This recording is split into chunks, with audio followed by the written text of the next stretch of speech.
myself Kishan Pandey from Stark Institute, and today we are going to start the fourth part of second chapter of chemistry of class 9th. आज हम class 9 के chemistry के second chapter का fourth part पढ़ेंगे। 3 parts हम लोग previous discuss कर चुके हैं प्रीवियस वीडियोस में। आज हम फोर्थ पार्ट के बारे में पढ़ेंगे।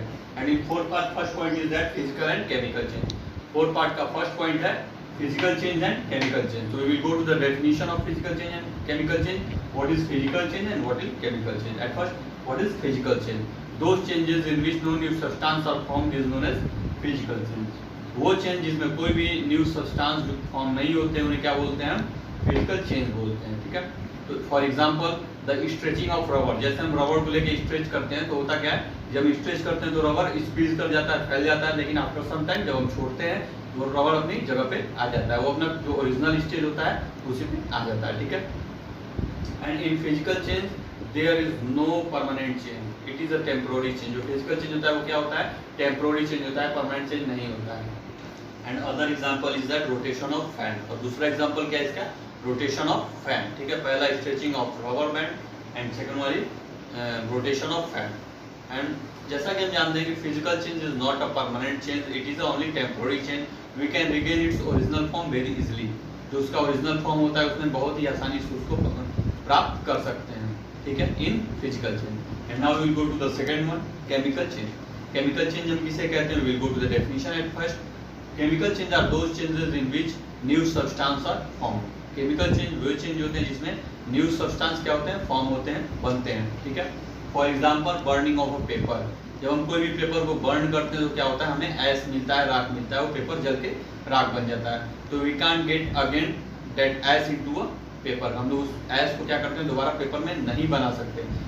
That is why it is a chemical change, because from paper and ash is formed and it is the example of chemical change. ये किसका एग्जांपल है? केमिकल चेंज का एग्जांपल है। Okay. And second example is the formation of curd from milk. Formation जो दही बनती है दूध से, वो भी क्या है? केमिकल चेंज है। क्योंकि अगर हम कितना भी प्रयास कर ले तो कर्ड को, दही को हम दूध में नहीं बदल सकते पहले की तरह। ठीक है। तो ये chemical change. Third example is that burning of fuse. जितने भी ईंधन को हम जलाते हैं वो क्या है? केमिकल चेंज है। For example petrol, kerosene, diesel, इनको जब बर्न करते हैं तो हम लोग आप वापस इसे नहीं पा सकते हैं। ठीक है। तो it is an example of chemical change. Okay. And chemical change is a permanent process. Chemical change होता है वो क्या होता है? परमानेंट चेंज होता है। वो फिजिकल चेंज की तरह क्या होता है? वो टेम्पोररी नहीं होता है। जैसा कि हम लोगों ने पढ़ा था कि जब हम पेपर को बर्न कर रहे हैं तो वो ऐश बन जा रहा है, राख बन जा रहा है, तो क्या होगा? परमानेंट चेंज हो गया। ठीक है। तो परमानेंट चेंज जो होता है वो किसमें होता है? केमिकल चेंज में होता है। और फिजिकल चेंज में क्या होता है? टेम्पोररी चेंज होता है। Okay. And now we will discuss about the other topic, that is separation of mixture. जो अदर टॉपिक, दूसरी टॉपिक क्या है इस फोर्थ पार्ट में?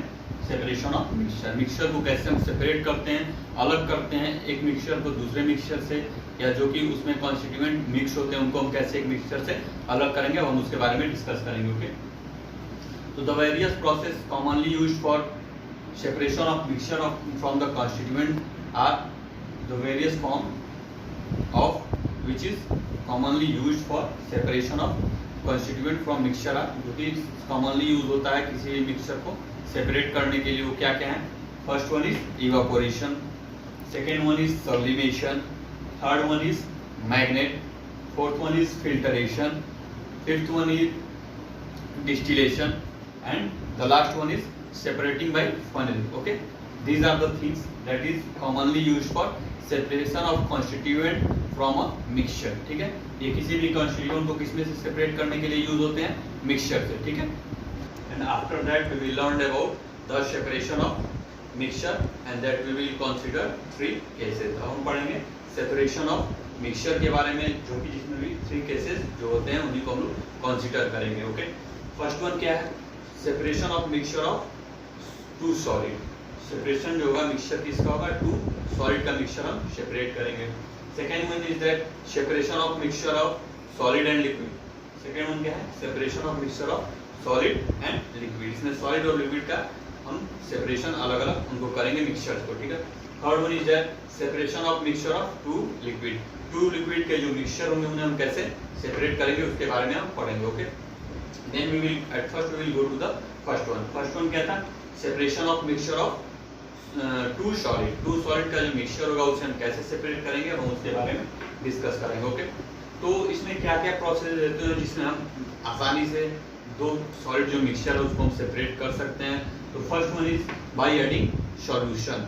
सबसे आसान तरीका क्या है कि सबसे इजी तरीका क्या है कि by we can separate the mixture of two solid by adding solvent. तो उसमें सॉल्वेंट ऐड करके हम लोग उसको क्या कर सकते हैं, सेपरेट कर सकते हैं। For example sand and sugar, अगर सैंड एंड शुगर मिक्स किया हुआ है आपस में और आपको उसका अलग करना है, पार्टिकल्स अलग करने हैं, मिक्सचर को अलग करना है, तो आप सिंपली उसमें क्या वाटर में उसको टोटल कंप्लीट आप डिसॉल्व कर देंगे। वाटर में डिसॉल्व करने के बाद क्या होगा कि जो सैंड होगा वो डिसॉल्व नहीं करेगा, लेकिन जो शुगर होगा वाटर में कंप्लीटली डिसॉल्व कर जाएगा। ठीक है, और उसके बाद हम उसे आसानी से फिल्टर करके उसे अलग कर सकते हैं। Okay, second one is by the process of sublimation we can separate the two solid mixtures. हम लोग सब्लिमेशन के प्रोसेस से दो सॉलिड जो मिक्सचर होगा उसे भी अलग कर सकते हैं। Third one is by using magnet. हम दो सॉलिड को मिक्सचर्स को कैसे अलग कर सकते हैं, bye magnet. For example if soil if you will spread all the iron nails and then you want to gather it, you can simply separate it by magnet। ठीक है, अगर आप किसी भी मिट्टी में छोटे छोटे जो लोहे की कील होती हैं, जैसा कि आप लोगों ने घर में देखा होगा, उसको आप फैल गया है मिट्टी में, बहुत ज़्यादा गिर गया है मिट्टी में या मिट्टी में मिल गया है, अब उसको अलग करना चाहते हो तो सिंपली क्या होता है, फॉर्मेशन उसका क्या होता है, आसानी से घर में भी आप लोग देखे होंगे कि मैग्नेट जो चुंबक को लगा करके लोग उसको आसानी से क्या कर लेते हैं, मिट्टी से आयरन नेल्स जो होती है, कील होती हैं, उसको सेपरेट कर लेते हैं आसानी से। Okay, and now we will discuss about the second one, that was separation of solid mixture of solid and liquid. Solid और लिक्विड के मिक्सचर को कैसे हम सेपरेट करेंगे, सेकेंड वन वाज दैट, अब हम उसके बारे में डिस्कस करेंगे। दूसरा पॉइंट था, पहला पॉइंट क्या था, separation of mixture of two solid, second one was separation of mixture of solid and liquid. इसी के बारे में अब हम पढ़ेंगे कि एक सॉलिड को एक लिक्विड को जब दोनों मिक्स हो जाते हैं, आपस में मिक्सचर बन जाते हैं, तो उनको हम कैसे किस किस प्रोसेस से उसको हम सेपरेट कर सकते हैं। ओके, तो first process is that bye filtration. पहला प्रोसेस क्या है, बाय फिल्ट्रेशन हम उससे अलग कर सकते हैं। For example mixture of sand and water, जो सैंड एंड वाटर का मिक्सचर होता है उसको हम क्या कर सकते हैं, फिल्ट्रेशन करके उसको अलग कर सकते हैं, आसानी से अलग कर सकते हैं, फिल्टर करके या मतलब छान करके। अगर सैंड है, बालू है और पानी मिक्स है, आपस में मिक्स हो गए हैं, तो उसको हम क्या कर सकते हैं, फिल्टर करके बालू को अलग और पानी को अलग कर सकते हैं। ठीक है, second point is by centrifugation. Centrifugation से हम करके उसको अलग कर सकते हैं। फॉर एग्जांपल मिल्क से जो हम क्रीम अलग करते हैं तो उसको हम अलग कर सकते हैं बाय सेंट्रीफ्यूगेशन से। अगर हम मिल्क में से क्रीम को अलग करना चाहते हैं तो सेंट्रीफ्यूगेशन से आसानी से हम उसे अलग कर सकते हैं। Third one is bye evaporation. ठीक है, थर्ड वन क्या है, इवापोरेशन है। तो इसमें क्या होगा, जो सॉल्ट का जो सी वाटर का सॉल्ट में मिक्सचर होता है उसको अगर हम अलग करना चाहें, कॉमन सॉल्ट का जो वाटर में मिक्सचर होता है उसे अलग करना चाहें तो किससे अलग कर सकते हैं, बाय इवापोरेशन। उसको इवापोरेट करके जो कॉमन सॉल्ट होता है उसको वाटर से हम अलग कर सकते हैं इन दोनों के मिक्सचर को। Fourth one is by crystallization. चौथा क्या है, क्रिस्टलाइजेशन से भी हम जो सॉलिड और लिक्विड का मिक्सचर है उसे हम अलग कर सकते हैं। For example common salt can be separated by crystallization. तो कॉमन सॉल्ट होता है वो किससे प्यूरिफाइड होता है, क्रिस्टलाइजेशन से वो क्या कर सकते हैं, उसको हम प्यूरिफाइड कर सकते हैं, उसे अलग कर सकते हैं। ठीक है, and now we will discuss about fifth one which is used for separation of solid and liquid mixtures is chromatography. Chromatography है, उससे हम क्या अलग कर सकते हैं, इंक फ्रॉम अ डाई। जो डाई और इंक आपस में मिक्सचर हुए हैं, मिक्स हुए हैं, उनका मिक्सचर को हम अलग कर सकते हैं क्रोमेटोग्राफी से। क्रोमेटोग्राफी एक प्रोसेस होता है जिसके थ्रू हम इंक को डाई से अलग कर सकते हैं। ठीक है, and sixth one is distillation. By distillation we can separate the solid and liquid mixtures by distillation. For example common salt and water. जो कॉमन सॉल्ट होता है साधारण नमक होता है और पानी का मिक्सचर है उसे हम किससे अलग कर सकते हैं, आसानी से डिस्टिलेशन के प्रोसेस से भी उसे हम अलग कर सकते हैं। तो these are the processes that we have read will is used for the separation of mixture of solid and liquid. ये जितने प्रोसेस हम लोगों ने पढ़े अभी 6 प्रोसेस इसमें यूज होते हैं for the separation of solid and liquid mixture. Use होते हैं सॉलिड और लिक्विड मिक्सचर को अलग करने के लिए, ये सारे प्रोसेस यूज होते हैं। ठीक है, and now we will discuss about the third one. Third one क्या था, third one was the mixture of two liquids, third one था mixture of two liquid, first one था mixture of two solid, second one था the mixture of solid and liquid, and third one is the mixture of two liquids. अब दो mixture जो होंगे उनको हम अलग कैसे करेंगे, वो लिक्विड के, दो लिक्विड के मिक्सचर को कैसे अलग किया जा सकता है, क्या प्रोसेसेस होते हैं उनके अलग करने के लिए, वो हम पढ़ेंगे।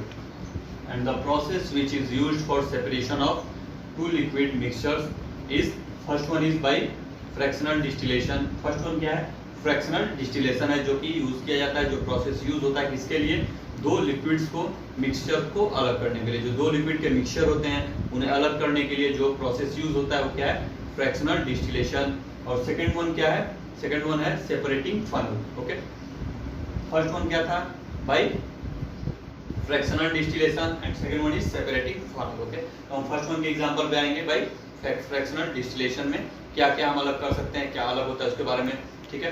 तो the mixture of water and alcohol, fractional distillation से हम क्या अलग कर सकते हैं, the mixture of water and alcohol, water alcohol का मिक्सचर हम अलग कर सकते हैं।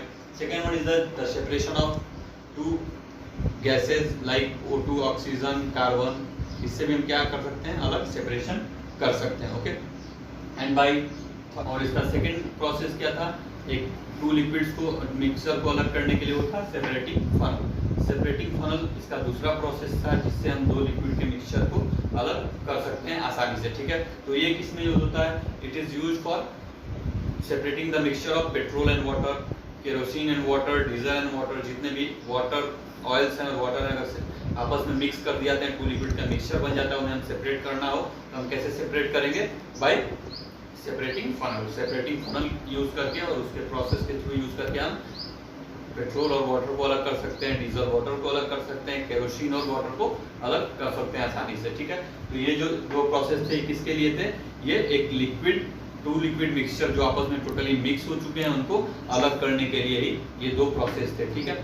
फर्स्ट वन क्या था इसका, फ्रैक्शनल डिस्टिलेशन, और सेकंड वन क्या था, separating funnel. Okay, so this chapter has been completed, thank you everyone. और जैसा कि ये फोर्थ पार्ट इस चैप्टर का कंप्लीट हो गया, इसके साथ साथ ये पूरा चैप्टर भी हम लोगों का कंप्लीट हो चुका है। और ब्रीफली मैंने हर एक टॉपिक को, हर एक मेन पॉइंट्स को डिस्कस कर चुका हूँ इसमें, इस चैप्टर में, इस डिफरेंट पार्ट्स में, ठीक है। If you have any type of question you can ask me in the comment box, and by this we have completed this second chapter completely. Okay, और आपके अगर कोई भी चीज़, कोई भी टॉपिक आपको समझ में नहीं आती है, कोई भी कंफ्यूजन रहता है, तो आप मुझसे कमेंट बॉक्स में आके कोई भी क्वेश्चन पूछ सकते हो। Okay, thanks for watching my channel, subscribe and like my channel and videos.